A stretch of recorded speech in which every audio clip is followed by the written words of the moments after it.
Imagine creating a perfect world. No hunger, no disease, no predators, no competition for survival. Just comfort, safety, and unlimited resources. Most people would assume a society living under those conditions would thrive forever. But one experiment suggested something far more disturbing.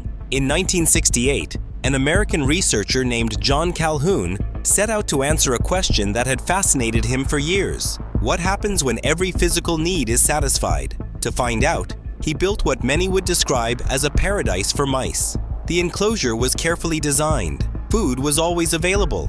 Water never ran out. The temperature remained comfortable. Every detail was planned to remove the hardships animals normally face in the wild. Then he placed 8 healthy mice inside, 4 males, 4 females. At first, nothing seemed unusual. The mice explored their new home, settled into nests, and adjusted to their surroundings. Everything looked exactly as expected. But what happened next would become one of the most famous and controversial animal experiments ever conducted. As the months passed, the colony started expanding. The mice reproduced quickly. With unlimited food and complete safety, the population doubled again and again. Every new generation had access to everything it needed. For a while, the experiment appeared to be a complete success. The colony grew larger, then larger still. Hundreds of mice eventually filled the enclosure, but hidden beneath that success, a problem was beginning to form. In the wild, when populations become crowded, animals spread into new territories.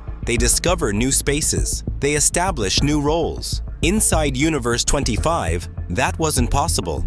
There was nowhere else to go. Every corner was already occupied. Every social position was becoming harder to find. Young males started drifting through the colony without any clear purpose. They had no territory to defend, no status to earn, no meaningful role within the group. Many simply wandered aimlessly. Others became unusually aggressive. Tension slowly replaced stability, and for the first time, signs of social breakdown began to appear. As crowding increased, the colony changed in ways nobody expected. Some males became passive and withdrawn. Even when attacked, they often refused to defend themselves. Others reacted in the opposite way. They became reckless, aggressive, and unpredictable. Normal social behavior started disappearing. At the same time, many females began pulling away from the colony. Some isolated themselves completely. Others stopped reproducing. The social structure that once held the community together was slowly falling apart. Then, things became even worse. Mothers struggled to protect their nests. Many newborn pups received less care than previous generations. Some were abandoned. Others failed to survive at all. The environment was still safe. Food was still everywhere. Water remained unlimited. Yet the colony was becoming less stable with every passing month. The physical needs of the mice had been met, but something deeper was beginning to fail. Eventually, a new generation appeared, and these mice behaved differently from any that had come before. They rarely fought. They rarely interacted with others. They showed almost no interest in mating. Instead, they spent their days eating, sleeping, and grooming themselves. Their fur looked perfect. Their bodies appeared healthy. From the outside, they seemed like the most successful mice in the entire colony. John Calhoun gave them a name. He called them the beautiful ones. But beneath that perfect appearance was a troubling reality. These mice had withdrawn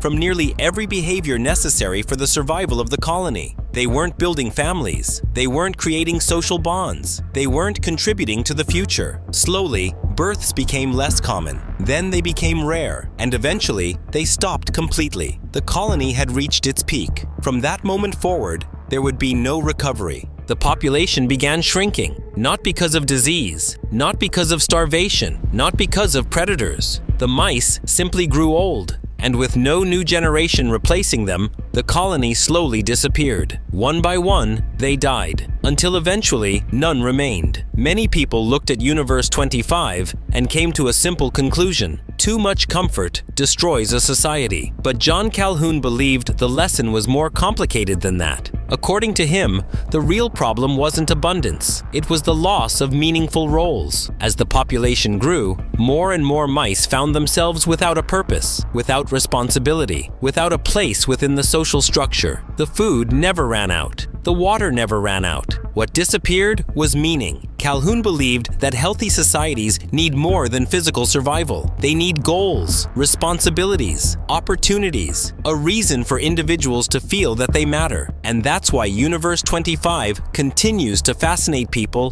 decades later, because it leaves us with a question that's difficult to ignore. If every material need was satisfied, what would give life purpose? And more importantly, would we do any better than the mice?